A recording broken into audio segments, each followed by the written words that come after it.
Welcome to another Kevin's English School's English learning video. I'm here to guide you through some very common adverbs of frequency that you'll often come across in English conversations. So let's dive right into it and make sure you understand how to use each one properly. First up, we have never. This word means that something does not happen at all. For example, do you eat meat? I never eat meat. Moving on to hardly ever. This means something happens very rarely. Let's try it. Do you go skiing?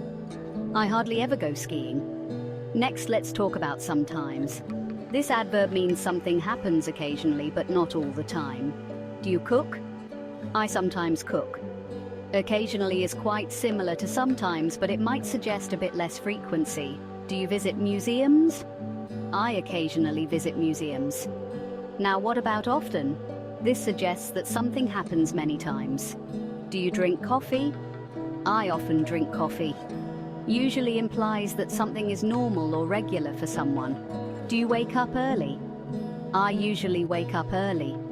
Almost always is just one step down from always.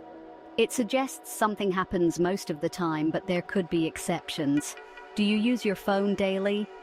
I almost always use my phone daily. And finally, always. This means something happens every time or is a consistent truth in one's life. Do you wear glasses? I always wear glasses. Understanding these adverbs really helps in describing your daily activities and habits in English. Remember, practice makes perfect. Try to use these words when you're speaking or writing in English. That's all for today. Keep learning, and I'll see you in the next video. Please like, comment, and subscribe to our channel.